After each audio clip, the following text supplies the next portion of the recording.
Buenas tardes. Continuamos con nuestra formación semanal, profundizando desde distintos aspectos, desde distintas miradas, perspectivas, al misterio de nuestra fe, para reconocer, y ese sería un poquito el objetivo de estas charlas de formación, reconocer la belleza, la grandeza de nuestra fe, la belleza y la grandeza de nuestra fe. Pero para eso necesitamos formación. Esto que estamos haciendo aquí es muy importante, muy importante. Profundizar, comprender nuestra fe. No hace falta que sepamos todo, ni que nos aprendamos todo, pero ir captando cada vez más que es algo fundamental, que es importante. Bueno, estamos haciéndolo siguiendo el hilo de la celebración eucarística, y llegábamos el otro día, la última sesión, al momento de la palabra de Dios, en el que decíamos que Dios habla, y nosotros reconocíamos, palabra de Dios, palabra de Dios, gloria a ti, Señor Jesús, que nos estás hablando, que estás presente en la Eucaristía y que nos hablas. Ahora nos detenemos un poquito en la cuestión de la palabra de Dios, porque la palabra de Dios, ya os decía la semana pasada que lo primero que tenemos que hacer es prepararnos para escucharla, pero después tenemos que escuchar la palabra de Dios. Fijaos cómo hoy el profeta Jeremías nos hablaba de un pueblo que no escucha, oye la palabra, le llega la palabra de Dios, que le está llamando, cambia, conviértete, yo soy tu único bien. Y aquel pueblo oye, pero no escucha. La palabra de Dios no cala, sino que resbala en sus corazones, y además provoca que sus corazones endurecidos no lo reconozcan y que se endurezcan más, como decíamos, ese fenómeno del corazón. Bien, hoy nos vamos a detener en un texto esto sí que quiero que se aprendan de memoria, la cita que les voy a decir, que la voy a repetir varias veces, porque en esa cita de la Escritura, es de San Pablo, está toda nuestra vida cristiana. Toda nuestra vida cristiana. Y además es una cita que corrige muchas malas interpretaciones de la vida cristiana. Además es una cita que ya desde San Agustín, ya por el siglo IV o V, pues tiene una fuerza importante y que es muy importante, ya digo que es fundamental. Esta cita, ya digo, porque como estamos en la palabra de Dios, vamos a detenernos a ver cómo la palabra de Dios toca todos los aspectos de nuestra vida cristiana, y no solo los toca, sino que hay una característica de la palabra de Dios que es que hace lo que dice. Es una palabra creadora. Dios crea el mundo nombrando las cosas. Y dijo Dios, nos decía el Génesis, hágase la luz, y la luz se hizo. Hágase y se hizo. La palabra de Dios es una palabra creadora. Por tanto, si la escuchamos con fe, puede recrear nuestro corazón, restaurar nuestro corazón, tantas veces herido por los pecados, por los problemas, por las circunstancias de la vida. Por tanto, escuchamos la palabra de Dios, que es una palabra que hace lo que dice. Esto tiene un nombre. En la filosofía eso se llama que es una palabra, y en el lenguaje que es una palabra performativa. Es decir, significa que hace lo que dice. Genera lo que dice. Por tanto, esto es muy importante, porque la palabra de Dios no solo es voy a escuchar la palabra de Dios, no, voy a ver lo que Dios va a hacer en mi alma si le dejo. Voy a ver lo que Dios va a hacer en mi alma si le dejo, porque no me va a forzar. Bien, la cita que les digo que hoy vamos a profundizar, porque es un núcleo fundamental, toda palabra, pero esta es muy importante, es de la carta a los Efesios, capítulo 1, es muy fácil porque está al principio, versículos 3 al 14. Efesios 1, versículos 3 al 14. Un texto fundamental de nuestra vida, donde en este texto San Pablo recoge toda la vida cristiana, todos los aspectos de la vida cristiana. Lo leo y después lo vamos comentando un poquito, porque después en toda la palabra de Dios que escuchemos cada domingo Está todo lo que aquí dice San Pablo. Está todo. Presente dicho así explícitamente o llamándonos a ello. Leo. Lo hemos oído alguna vez, pero lo leo. Bendito sea Dios, bendito sea el Dios y Padre de nuestro Señor Jesucristo, que nos ha bendecido en Cristo con toda bendición espiritual en los cielos, ya que Él nos eligió antes de la creación del mundo, para que fuéramos santos y sin mancha en su presencia por el amor. Nos predestinó a ser sus hijos adoptivos por Jesucristo, conforme al beneplácito de su voluntad, para alabanza y gloria de su gracia, con la cual nos hizo gratos en el amado, en quien mediante su sangre tenemos la redención, el perdón de los pecados, según las riquezas de su gracia, que derramó sobre nosotros sobreabundantemente, con toda sabiduría y prudencia. Nos dio a conocer el misterio de su voluntad, según el benévolo designio que se había propuesto realizar mediante él, y llevarlo a cabo en la plenitud de los tiempos, recapitular en Cristo todas las cosas, las del cielo y las de la tierra. En él, por quien también fuimos constituidos herederos, predestinados según el designio de quien realiza todo, con arreglo al consejo de su voluntad, para que nosotros, los que antes habíamos esperado en el Mesías, sirvamos para alabanza de su gloria. Por él también vosotros, una vez oída la palabra de la verdad, el evangelio de nuestra salvación, al haber creído, fuisteis sellados con el Espíritu Santo prometido, que es prenda de nuestra herencia, para redención de los que ha hecho suyos, para alabanza de su gloria. Bien, ese texto tiene millones de libros escritos sobre él. Nosotros nos acercamos un poquito, como siempre, con humildad, porque aquí, vuelvo a decir, están, ya le digo, yo les invito a que lo lean en su casa, despacito, pero viendo los elementos que vamos a detectar ahora. Está toda nuestra vida cristiana. Efesios 1, 3, 14. Efesios 1, 3, 14. Bien, fijaos en un primer momento que nos está hablando de nuestra vida cristiana. ¿Por qué? Porque es un himno, es un canto que está haciendo San Pablo, que relata aquí San Pablo, y es un himno que ya incluye lo que hemos dicho, la Trinidad. Bendito sea Dios, Padre de nuestro Señor Jesucristo, y va a repetir muchísimas veces a Cristo, el Hijo, y cierra el himno diciendo: por él también vosotros fuisteis sellados con el Espíritu Santo prometido. Las coordenadas del cristiano que decíamos en otra charla: el Padre, el Hijo y el Espíritu.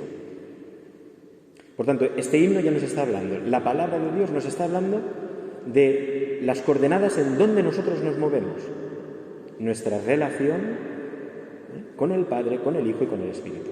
Hemos sido creados para vivir unidos a Dios eternamente. Este es el fin de nuestra vida.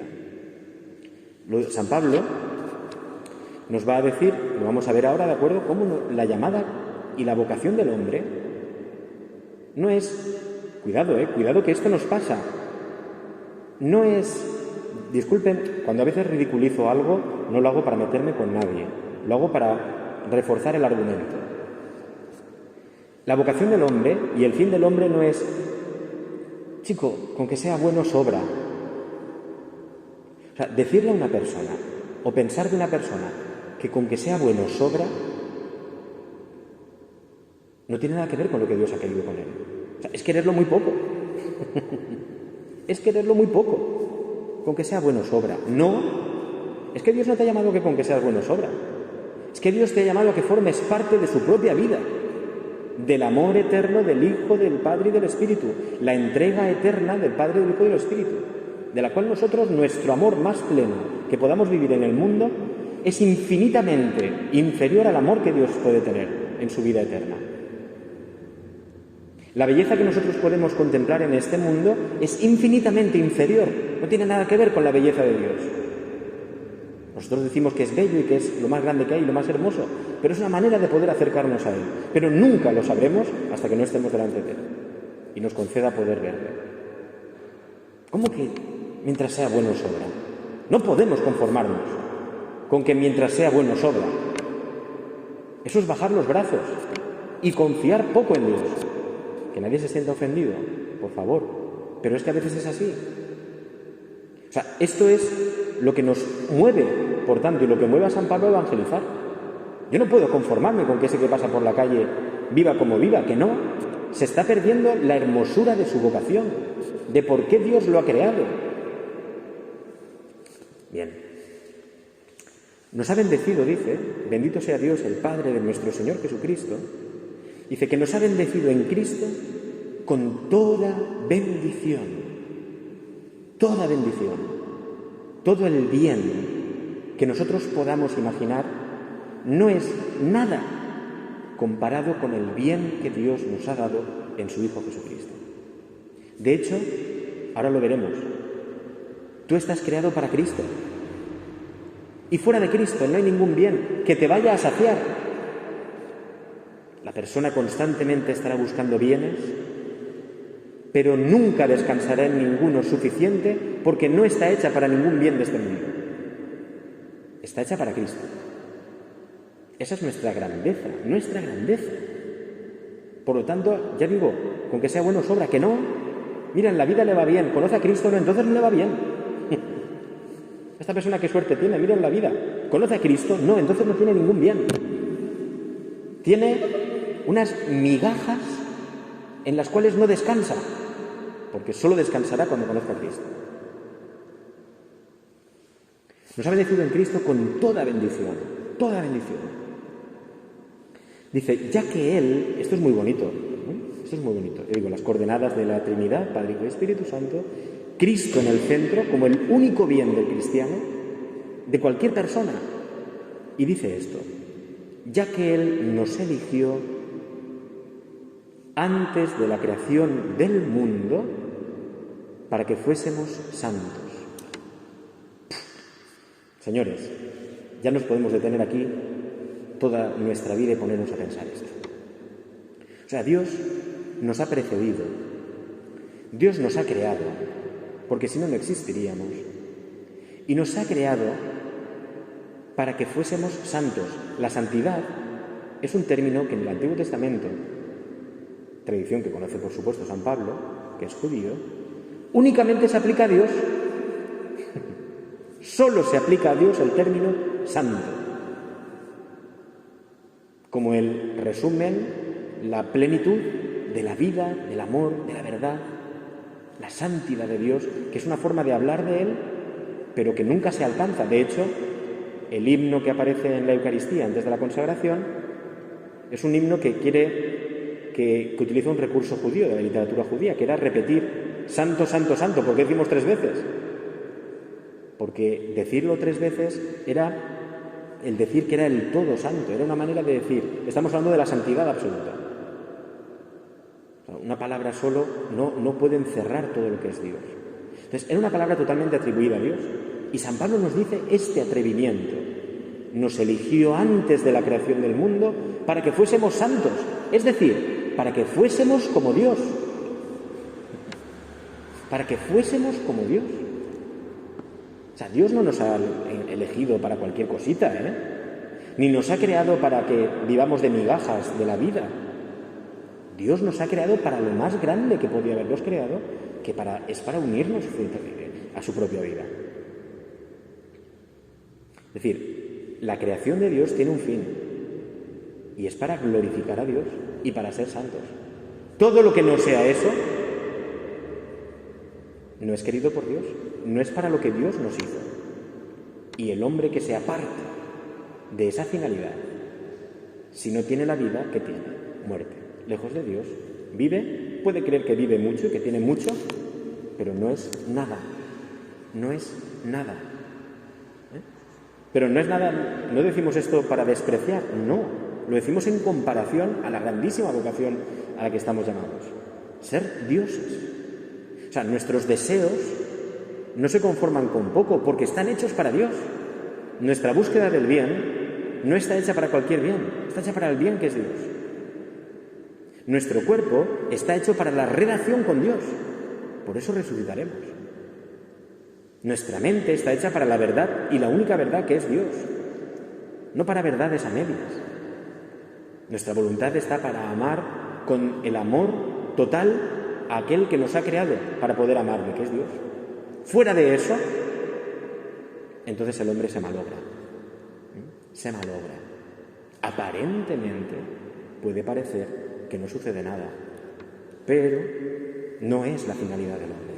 Todo lo que no sea eso es perder el tiempo. Es perder el tiempo. Estamos perdiendo el tiempo si no estamos viviendo nuestra vocación cristiana. Bien, fijaos, nos eligió antes de la creación del mundo. Dios tomó la iniciativa. Es un regalo. No nos merecemos existir. No es algo que yo me he ganado.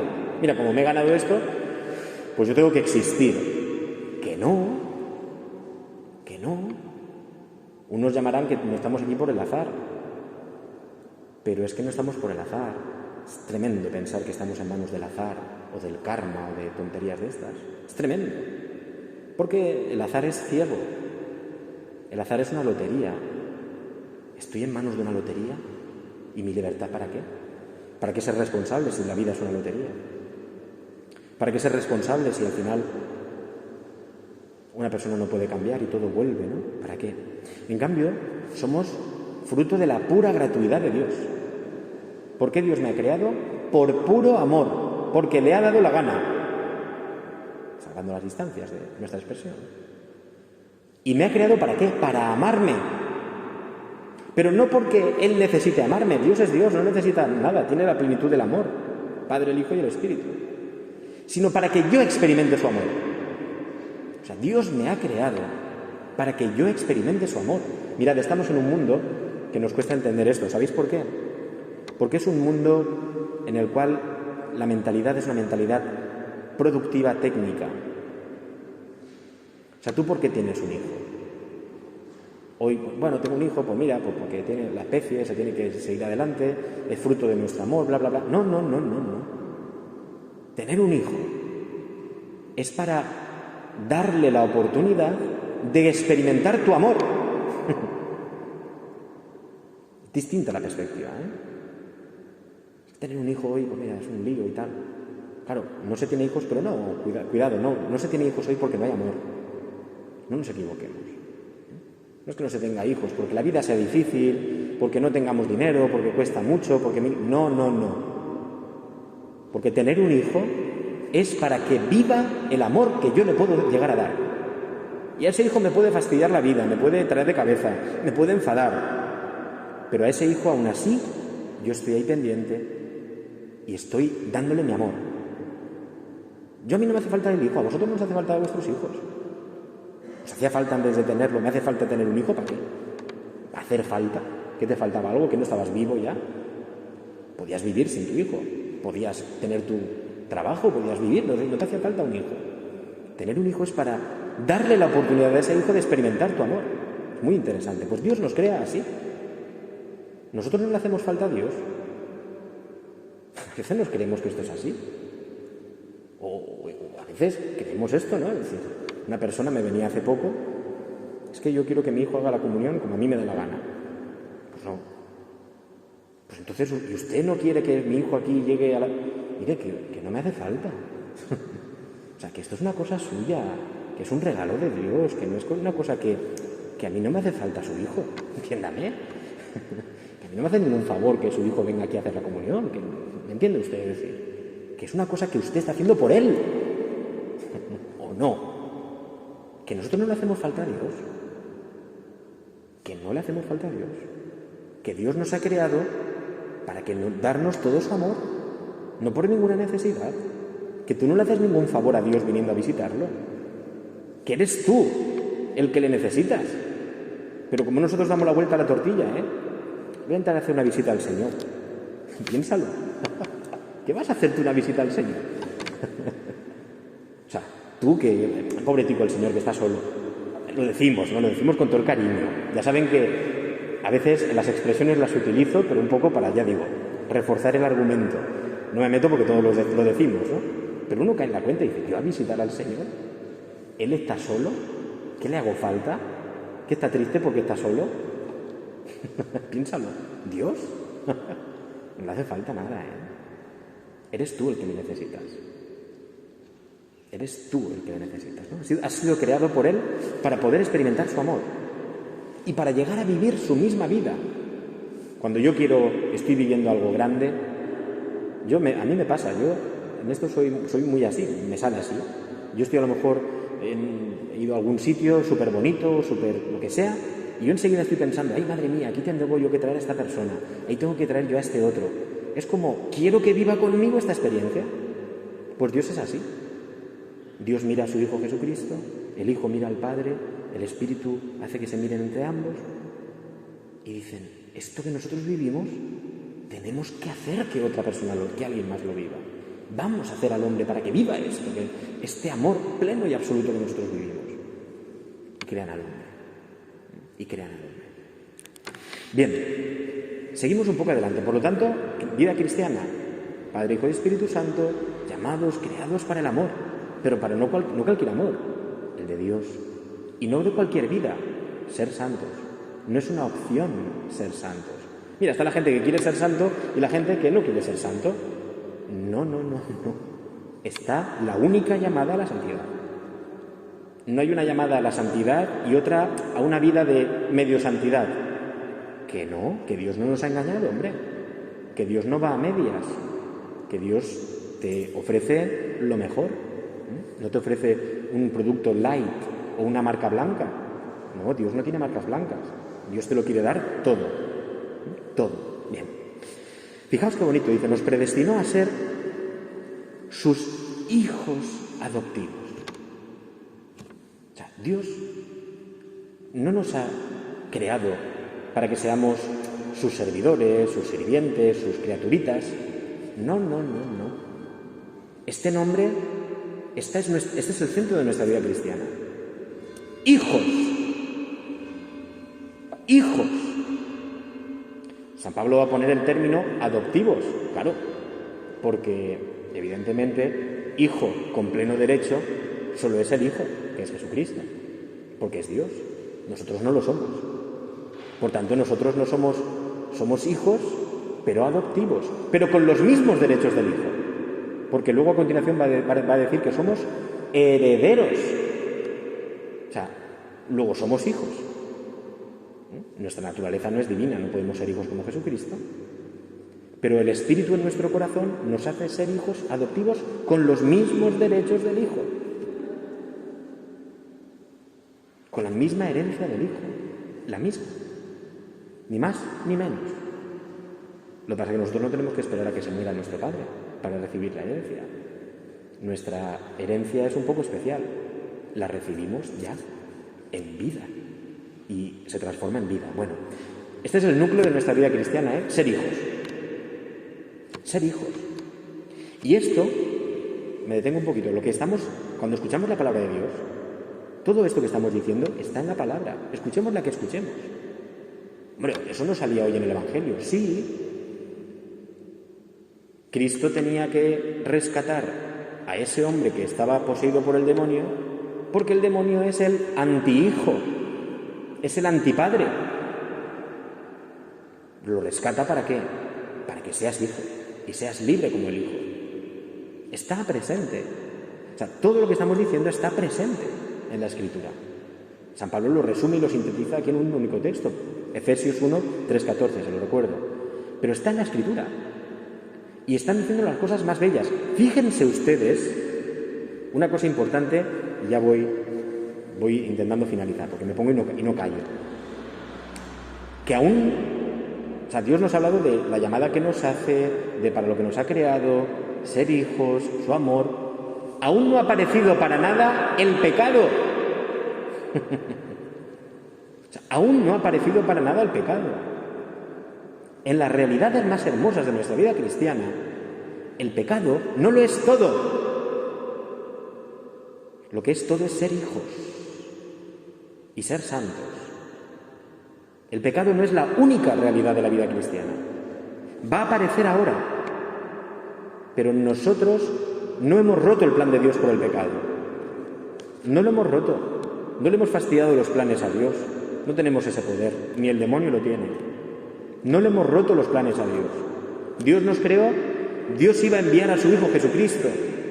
Porque nosotros fuimos creados, nos ha dicho, para Cristo. Nuestra plenitud está en Cristo, no en Adán. Adán era el comienzo, pero la plenitud era Cristo. Nosotros no somos hijos de Adán. Nosotros somos de Cristo.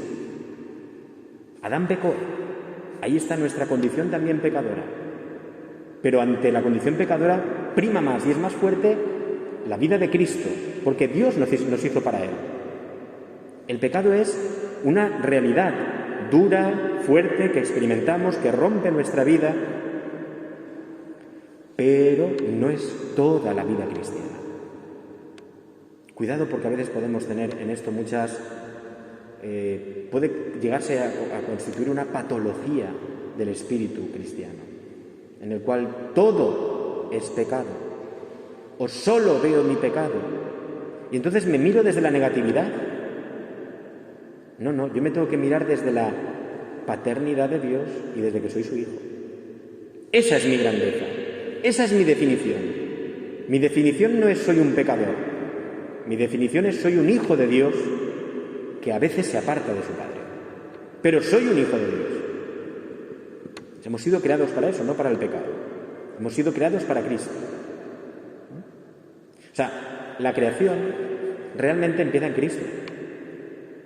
Empieza en Cristo, donde hay una mujer que es Eva, pero es la nueva Eva, es María.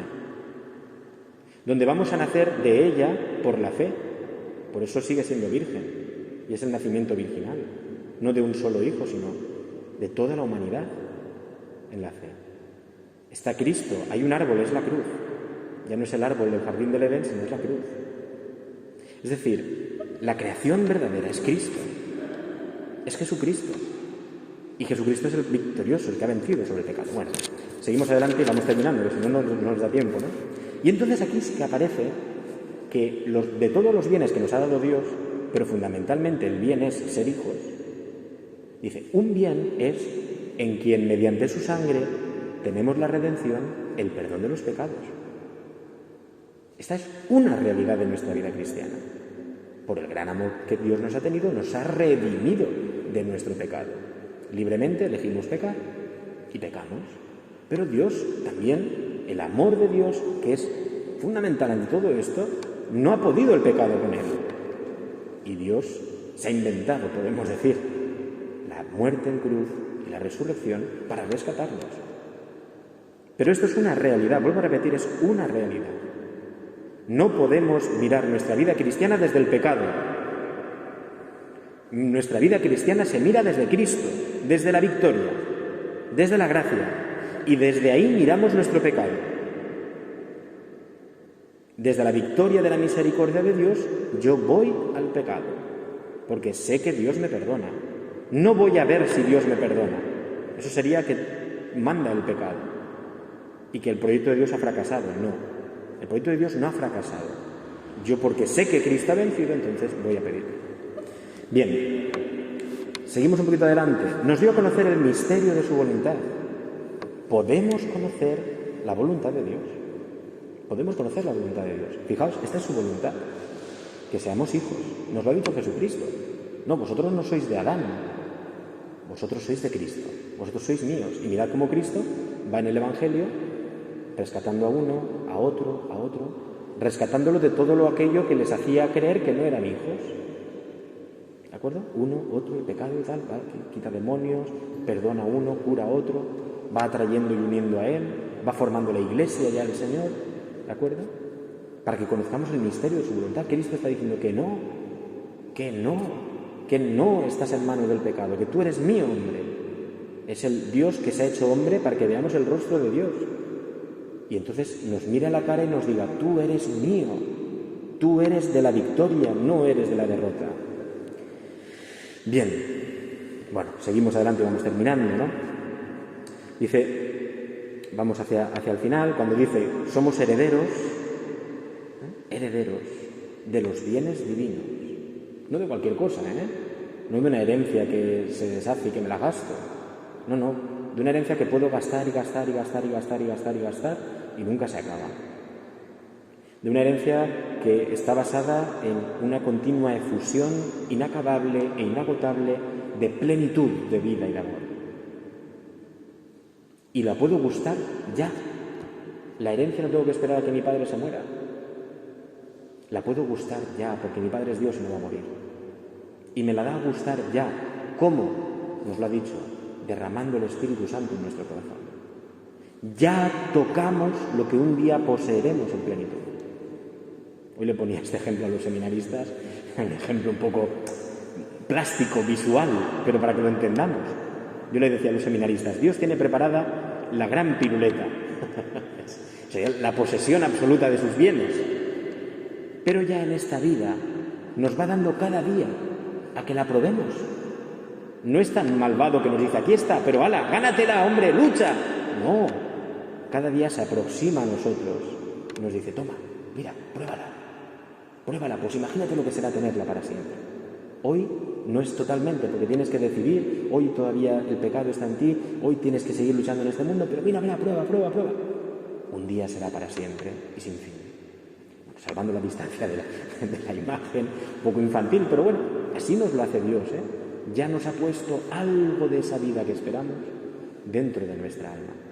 Nuestros deseos, nuestros amores, nuestros anhelos, nuestro cada día gustar algo de bien, aunque la vida a veces parezca que es todo oscuro, pero entramos dentro de nosotros, Cristo nos habla, nos dice que nos ama, venimos a la Eucaristía, es decir, tocamos ya algo de eso, ¿no? Tocamos algo de eso. Lo tenemos en primicia, en arras, ¿no? Lo tenemos ahora. Por último, nos dice, ¿no? Por él vosotros, fijaos, ¿cómo yo recibo todo esto ya hoy aquí? Y terminamos con esto. Dice, por él también vosotros, fijaos, una vez oída la palabra de la verdad, el evangelio de nuestra salvación, al creer, fuisteis sellados con el Espíritu. O sea, todo esto, toda esta realidad de la vida cristiana, todo esto tan hermoso que hemos sintetizado en menos de media hora, o en media hora más, poquito, todo esto lo recibimos al escuchar la palabra de la verdad, fijaos, por eso estamos en la parte de la palabra de la Eucaristía, al escuchar y creer lo escuchado. ¿Cómo recibo yo hoy ya ese bien del cielo, toda esa plenitud de bienes que Dios ha preparado para mí y que quiere darme escuchando y obedeciendo, creyendo en la palabra? En otro lugar, San Pablo dirá, por la fe nos llega la justificación, el perdón de los pecados, nos llega Dios, por la fe. Por eso en la Eucaristía, cuando nosotros hemos escuchado la palabra de Dios, fijaos, hemos escuchado la palabra de Dios, ¿qué hay a continuación en la liturgia de la palabra? Los domingos, el credo, que es la respuesta de la fe. Escuchamos la palabra de la verdad y respondemos con nuestra fe. Sí creo lo que me acabas de decir. Yo te voy a hacer hijo, yo te voy a dar el reino, yo te voy a dar el Espíritu, yo te doy todo lo prometido para ti, tú eres mi hijo amado, te he creado para mí, te amo, te redimo de tus pecados. Y la Iglesia le dice, creo, eso es el credo. Y esa es la forma en que ya hoy nosotros recibimos los bienes de Dios. Pero Dios se va a pasar, y lo veremos ya la semana que viene, Dios siempre es sobreabundante, Dios siempre va más allá. Y no solo se va a quedar en la palabra, sino como en la historia, la palabra se va a hacer carne y vamos a poder tocar su cuerpo. Y esto va a ser ya la liturgia propiamente eucarística. Eso será el siguiente paso, lo siguiente que iremos viendo, ¿de acuerdo? Es decir, Dios es sobreabundante siempre. Y entonces no solo se queda en su palabra, sino que su palabra se hace carne y nosotros la vemos, la contemplamos, la tocamos. Esa canción que a mí me gusta porque esa canción que dice, tan cerca de mí que hasta le puedo tocar. Jesús está aquí, efectivamente, puedo tocarle, como los discípulos, como todas las personas que se acercaban a él para ser curados, podemos tocar a Jesús. Pero bueno, esto ya lo veremos en las próximas semanas. Efesios 1, 3, 14. Efesios 1, 3, 14. Ahí está la totalidad de la vida cristiana. Cuando tú te quedes solo en una parte, acuérdate de que hay más. Yo soy hijo, no, acuérdate de que también eres heredero. Yo soy heredero, sí, pero cuidado que eres pecador, pero Cristo te ha redimido. Ah, vale. ¿Y por qué me ha redimido? Porque me amó por encima de todo. Ah, vale, me creó y me... Todos los elementos de la vida cristiana están ahí. Cuando nos centramos solo en uno, podemos ser deficitarios y vivir nuestra vida cristiana a veces se puede llegar incluso un poco patológico. ¿De acuerdo? Entonces, no. Todos los elementos y todos estos elementos están siempre, de alguna manera, ya expresados en las lecturas que leemos todos los días en la Santa Misa. ¿De acuerdo? Bien, pues le decimos al Señor que creemos en su palabra, damos gloria a Dios, vivimos ya hoy aquí en forma de oración nuestra vocación, que es alabar y glorificar a Dios, y lo hacemos con la oración de Jesucristo, con el Padre nuestro. Como verdaderos hijos, alegres, felices, plenos por ser hijos, nos dirigimos a Dios nuestro Padre. Padre nuestro, que estás en el cielo, santificado sea tu nombre. Venga a nosotros tu reino. Hágase tu voluntad en la tierra como en el cielo. Danos hoy nuestro pan de cada día. Perdona nuestras ofensas, como también nosotros perdonamos a los que nos ofenden. No nos dejes caer en la tentación y líbranos del mal. Amén. En el nombre del Padre, y del Hijo, y del Espíritu Santo. Amén. Pues muchas gracias, buenas noches y hasta la próxima.